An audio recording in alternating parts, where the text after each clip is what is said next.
o ongol whaatuatuanga Katoliko po le KATESIMO mo alom whanau po le Savavali malam lama.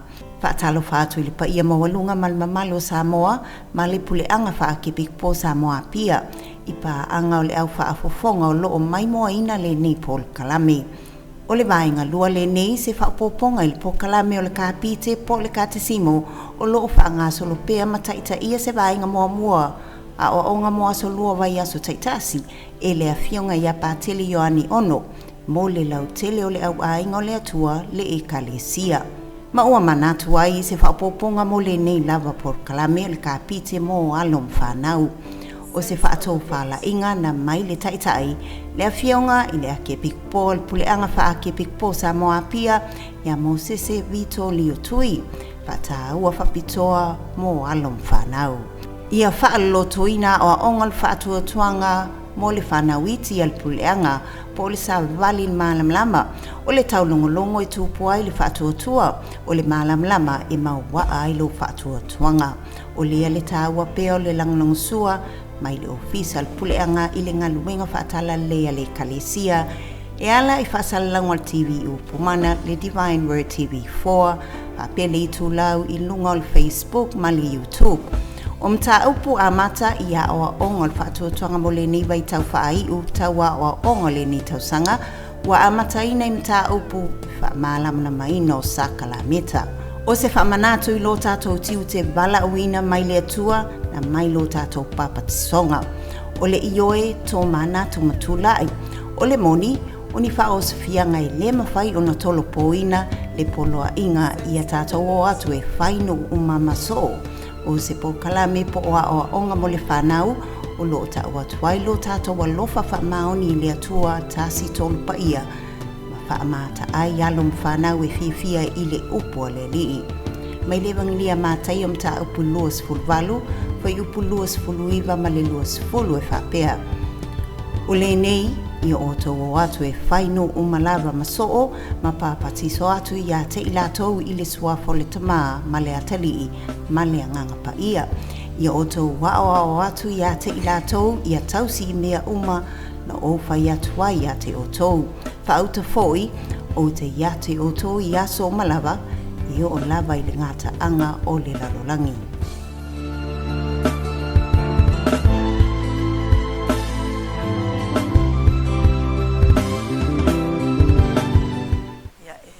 Pea mea i mtau sa, whaaftaya le alofa ma le anga lei o le tua. I lona anga lei, ma lona alofa, lana puipuinga, ma lana tausinga i tātou lana whanau. Talofa lava, and a blessed good morning everyone on this beautiful morning. Let us come together to give thanks and praise to our Heavenly Father for the gifts of life and the gifts of one another. In the name of the Father, and of the Son, and of the Holy Spirit. Amen. Morning offering. Morning offering. Oh my God, I offer you through the most sacred hearts of Jesus and Immaculate Heart of Mary, all my thoughts, words, and actions of this day, in union with the holy sacrifice of the Mass, in reparation for my sins, and for the sins of the whole world, for the conversion of sinners, for the souls in purgatory, and for the needs of our church, our school, and Samoa. Amen. Let us say 3 Hail Mary to our Blessed Mother to help us with our school work today and protect and guide us throughout this whole day. Hail Mary, full of grace, the Lord is with you. Blessed are you among women, and blessed is the fruit of thy womb, Jesus. Holy Mary, Mother of God, pray for us sinners, now and at the hour of our death. Amen. Hail Mary, full of grace, the Lord is with you. Blessed are you among women, and blessed is the fruit of thy womb, Jesus. Holy Mary, Mother of God, pray for us sinners, now and at the hour of our death. Amen. Hail Mary, full of grace, the Lord is with you. Blessed are you among women, and blessed is the fruit of thy womb, Jesus. Holy Mary, Mother of God, pray for us sinners, now and at the hour of our death. Amen. Glory be to the Father, and to the Son, and to the Holy Spirit, as it was in the beginning, is now, and ever shall be, world without end. Amen. O my Jesus, forgive sins, save us from the fire of hell, bring all souls into heaven, especially those who mostly needed thy mercy. Right? Most Sacred Heart of Jesus, Immaculate Heart of Mary, Pray for us. Saint Joseph, Pray for us. all the angels and saints in heaven, Pray for us. Mary our patroness, Pray for us. Mary our patroness, Pray for us. Mary our patroness. Pray for us. That's so busy.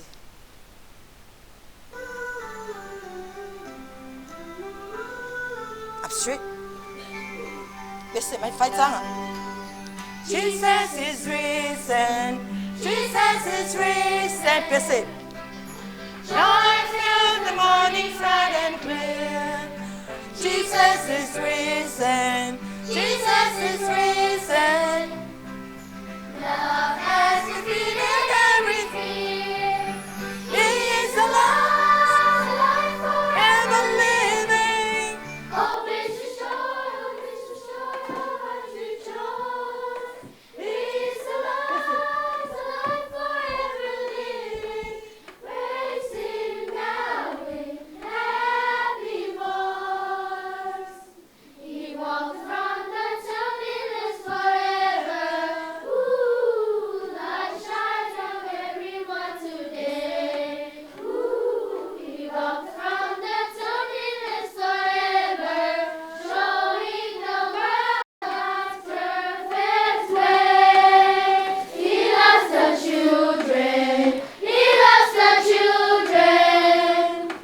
Oh, children near and far away. He loves the children. He loves the children. God in our hearts in everywhere. He is alive, forever living.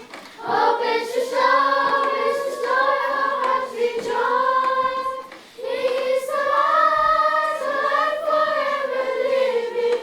Praise Him now with happy voice. Sing hallelujah, sing hallelujah. Every voice and dead.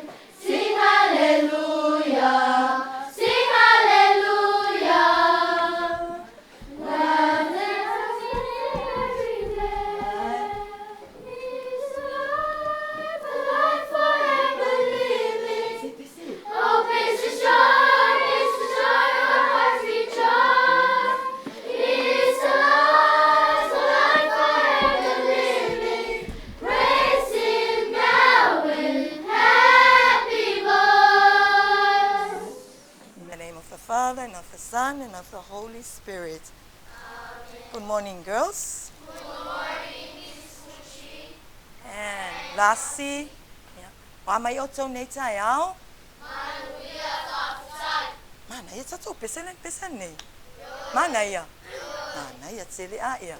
O ani me o lo e whaalongoina le pesele na tatou pesen nei. O ani vaenga o le pese. Jesus is a. Jesus is risen. Whasa moa mai. Ua toe tu Yesu. O nei tau te iai lava le vai tau o le a. O le patipatinga, o sele-selenga, o whaamanianga, o le toe tu, man malo mai o Yesu, mai le, o ti ma le tuunga, mau. A ia, o lo iai ata tol vai tau nei o le e patipatia ai ma. Ma oli ai tātou nei vai tau toi tu man malo Yesu. Wana tau mai le alma Yesu sa o le paseka le wa iai, po le vai Yesu sa le e seta. Talu ona toi tu Yesu, o lona fia o vai Yesu sa le wa iai. Si lima? Jamie? Mati klep. O kasi koko sol. O le vai Yesu lona lima, o le pa seka talu ona toi tu man malo mai e su. E toi fia la vai Yesu e toi. Ma e anei patpatinga o le toi tu o Yesu. Oi seisi. Charity. Toi lua sa o le le. Uma lol vai Yesu le toi lua la lol me la o iai. Tatou o atu loa ile. Pene te koso. Pati uma moskai. Uma loe te ua vai aso vai ono vai aso ia. O ye fitu vai aso o le patipatinga o tu Yesu. Tatou o atu loa ile pene te koso ia. Ona mae ai fo ila ia ole. La fa tatou angelo le fai so o le sfuma lua. Ole angelo ole toe tu ole o angeles for Isa ele toe fai ai fo i male angelo na toe tu ai toe fo i tatou le angelo ma sani ia esa au no ea wala ni langona o ele toe tu Yesu le aso langona o la vai ia toe tu man malo ma Yesu le aso langona e eita fa noa o leia fia na ma se le ngal paunga o ani langona e o yatse oe nisi lima ese o ai baby saluta loto alofa lei charity nasa langona oli o kalama lesi loto fa ama losi Mary Teresa lima foai o langa lenga na sa fai i le taimi o le fanga fulu ia le fa awau me al taimi nei ia esa au awala te ita pe a fai atu ni sa onga tatou mea le aonga ona lo tau mai ia e maua le loto fo ele se mea leanga o le mea le lei ia tatou fia la ia wana le se no Yesu ele ai se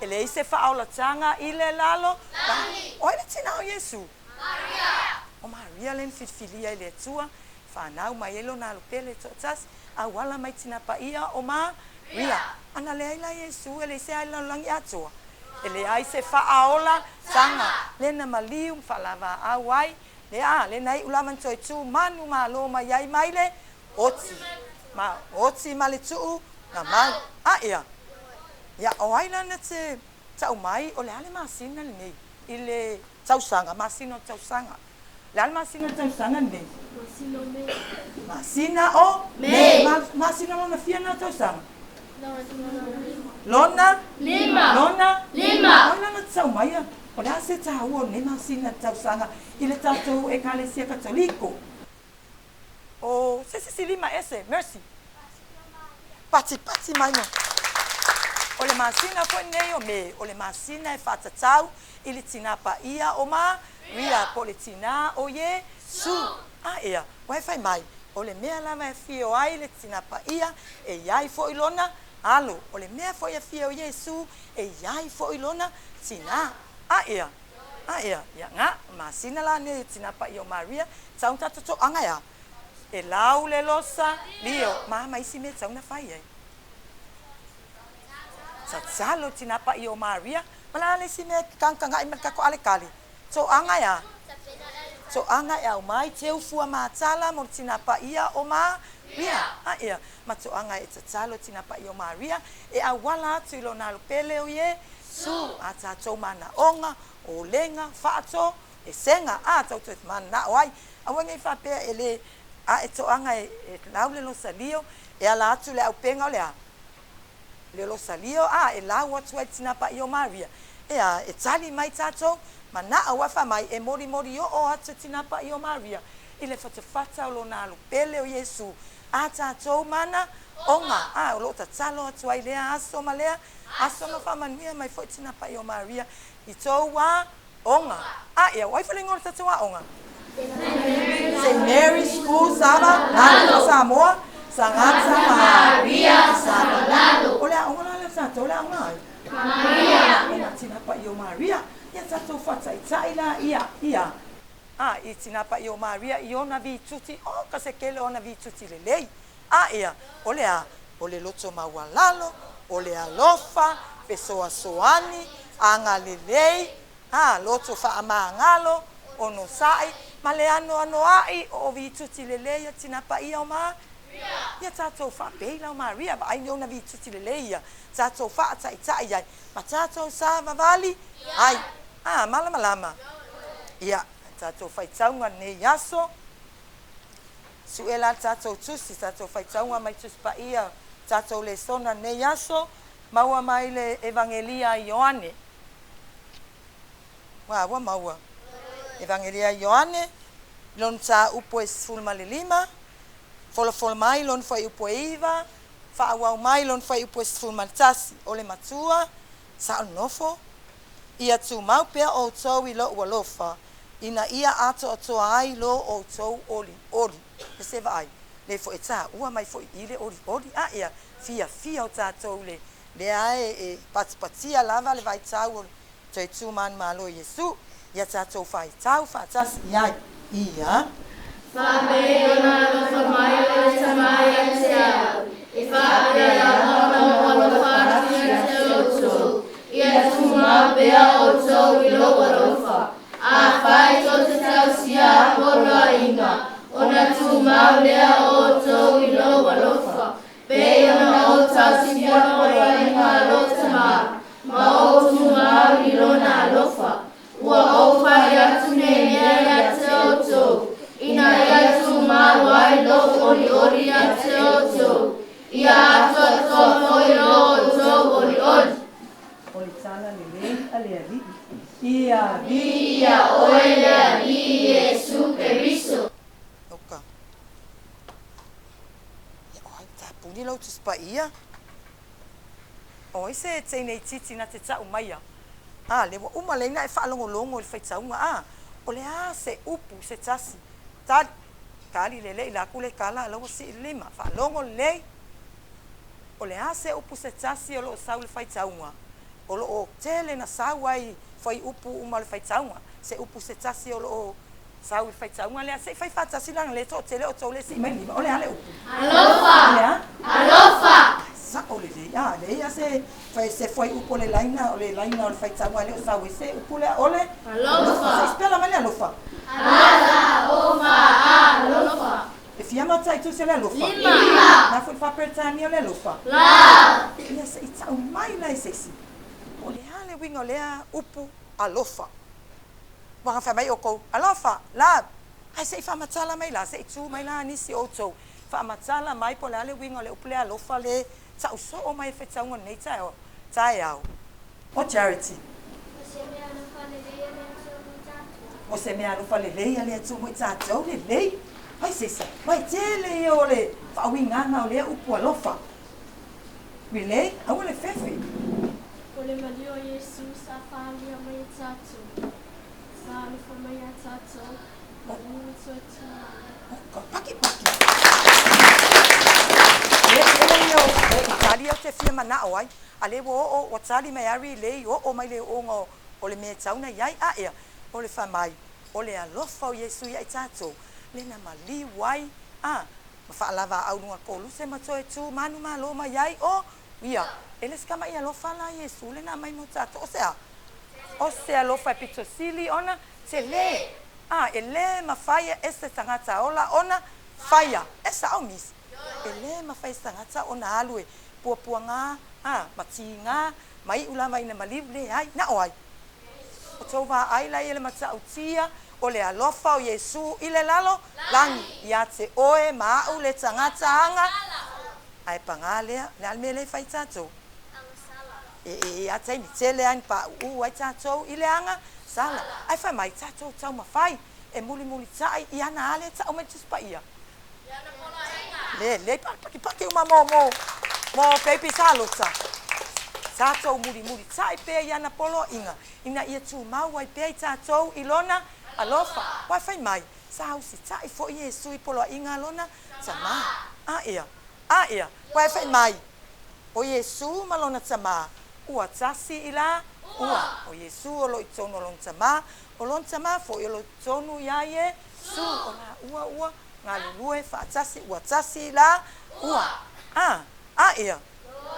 Ia ba ila yo la lisi wingo le alofa ngalo wa oso Mary lei o mai le to nga alofa le na mana oi mis le ngata ua mai I ala lisi wingo le alofa tse oi ye ni si me ka uma ye le alofa ese mai le alofa le pitosili on tele ele ma se ma fai ona faia ama tala mai si wingo le alofa ona fefe pepi salota la si am tala o ya yo le alofa E la ngona I lo tino lo wa e tua e lo funu mai sita wa tai e la ngona ia te o te alo fai fu.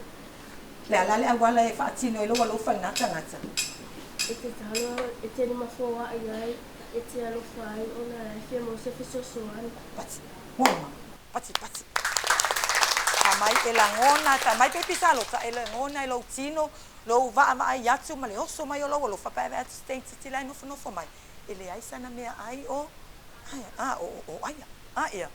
O solo lo fa ave ai le mea ai pe ave ise tupe o lo iai o lo soe fa tau sana mea ai le ken sin tasina lo fa o kasele lei ma lo pe pisalota ko lua anya lo fa. Ani si va ngole lo fa sawa. La se sau se awole fefe kwa fefe aka kufsenga sole awe te fefe fa matala ia mta upu tau lea tua ole mai le ola ma le poto ma le tamai la me ke fefe e fa soa ato fa fonga ma le tato tama fa soa mai le lofa Katerina le okele le longa mai ole lofa le tu ya te tato yo ale asta tonga luenga e fa atino atili ai nei upu ole lofa. Really?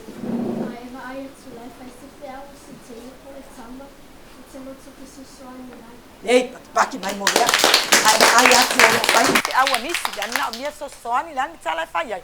La le me fai. Alu e so soani I yai. Ole me na tsa ole alofa. Iti alofa e ala yo fatinonga fe so soani. Ole alofa e alu e ala lo lima fo ai. O lo fai tau langa I tono le misa. A ia. Wa o fa enga umana e fatino I lo.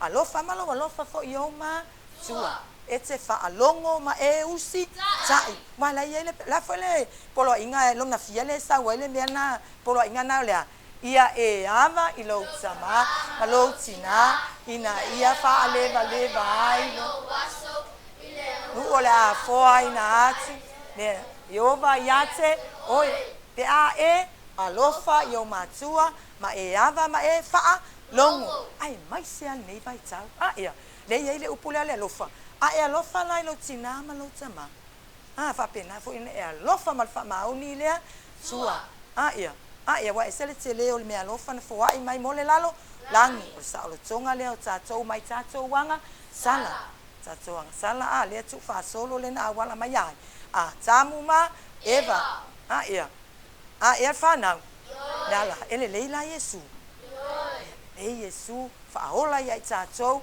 le wa tatou wa tatou sa o loto ai le nei lalo langi tatou tutu mau pe usita I polo inga ma tau si polo inga ne ia mau ai pe tatou le na alofa iaso uma ia o le tatou ngaluenga la le la tatou boe fai a matatu I ale uma na fai ona fa uma mai la ia ile fale tusi mai ni au ngaluenga alofa se lima fia unga luenga alofa le la tusi mai lima fa matala mai ni unga luenga alofa mana naia e se lima e te lo ai le winga ma e mala mai lo ai mismo mala le oe I le winga o le upu alofa ese le mana naia o le upu wana le alofa ele mafai ona fai a mea uma wow o le upu lava na lai ona maliu Yesu ma fa lava au kolusem tu o le tele o lona alofa I le lalo langi ma le usita I fo I lona tama ia o la le la alu e faina me o le alofa ma usita I lona tama ya matou anga ya Maria ne masina e lau le lo salio wa o Maria o le tinao Yesu ia e maua mai e fa manianga mo ta so ia e kusala o le alofa na tele sau ma le polo inga e tatou sta ia ona tu maula ia o le alofa o tatou ya Yesu fa pena Yesu ya ita so se fesili o le ala le afonge le upulen tatou tawane lofa ela tatou pesena tatou pepese tu ya Yesu e fa uma tatou le sona ne ya se fa tau le lofa se ko pese ese kuma na lua fa uma mai se tsuma la luga siva mai ma fa uma lo tatou le sona ne yaso ma ailang maluenga na wa uma lo fai I amata I le potu uma lo tatou minute ia ona fa uma mai la ia ile fale o la lenga luenga tu si mai ni au nga luenga se lima e fa tatau ile lofa sa e faia ele isi o uso a sangata ia ai tatou pese mai lo la fale pese Lelo, ia pese mai fai tatou Tato tanga pese lea. Le lo fa le tua ia. Le lo fa le tua, e o fofonia, le lo fa le tua, e o fofonia, le lo fa le tua, e o fofonia, le lo fa sili e moa. E ma walunga o te lea eina, e ma walalo te le moluina, e la o te le o poina, le lo fa sili e moa. Casa, it's a wonderful casa. It's a wonderful casa. It's a wonderful, oh, wonderful life. Higher, higher and the mountain deeper, deeper and the ocean wire, wire and the universe, oh, wonderful life. Uman sa le sona ia. No folo ilalo. Ya vea fole. Vea fole nei tu la. Moli atuaile. Faaftaitele nei am no fa auro. Tawala tu le au nanga le ala leo le upumana TV fa. Faaftail to au nanga. Ye faaftaitele fo imole avno tu ina mai. Puena tuaile mato le sona isangata Maria nei. Maleanganga fa aloalo. Faaftai.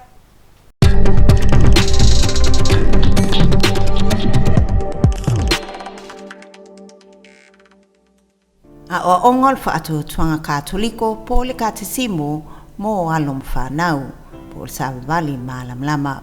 Whaatalo whaatu ili pa ia mawalunga malmamalo Samoa ma le puleanga whaakipik po Samoa pia. Ipa anga o le au whaafofonga o loo mai moa ina le nei po le kalame. O le vainga lua le nei se whaapoponga ili po kalame o le kapite po le KATESIMO o loo whaanga solopea mataita ia se vainga moa mua. A o onga moa so lua vai aso taitasi e le afionga ia pātele Ioani ono mo le lau tele o le au ainga o le atua le Ekalesia. Ma ua manatu ai se whaapoponga mo le nei lava por kalame o le kapite mo alom whanau. O se whaatou whala inga na mai le taitai le afionga i le ake pikpo le puleanga wha ake pikpo Samoa pia ia mo sese vito liotui pata ua whapitoa mo alom whanau. Ia whaalotoina o ongal whaatuatuanga mo le whanawiti al puleanga po le Sababali malam lama o le taulongolongo i tūpua i le whaatuatua o le malam lama e mauwaa i lo whaatuatuanga o le ale tāua pea o le langlongosua mai le ofisa al puleanga i le ngaluenga whaatala lea le Ekalesia e ala i whaasalango al TV upumana le Divine Word TV4 a pele i tūlau i lunga o le Facebook ma le YouTube. O mta upu a mata ia o ongol whaatuatuanga mo le niwa i tau whaai u taua o ongol le ni tausanga wa a mata ina i mta upu wha maalam na maino sa kalameta. O se wha manatu i lo tātou tiu te vala uina mai le atua na mai lo tātou papatisonga. O le ioe tō manatu matulai. O le moni, o ni wha o sifia ngai le mawhai o na tolo poina le poloa inga i a tātou o atu e whaino umamaso. O se po kalame po o onga mo le whanau o lo ta o atuai lo tātou wa lofa wha maoni le atua tāsi tolu pa ia ma wha amata ai alom whanau e whiwhia i le upu le lii. Mai le wanglia mātai o mta upu luas fulwalu whai upu luas fuluiva ma le luas fulu e whapea.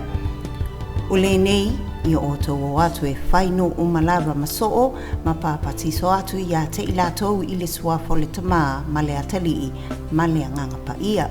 I o to o atu i a te ilatou i a tausi i mea uma na o whai atu ai a te o tou. Whauta foi o te i a te o tou i aso malava i o lava i le ngata anga o le lalolangi.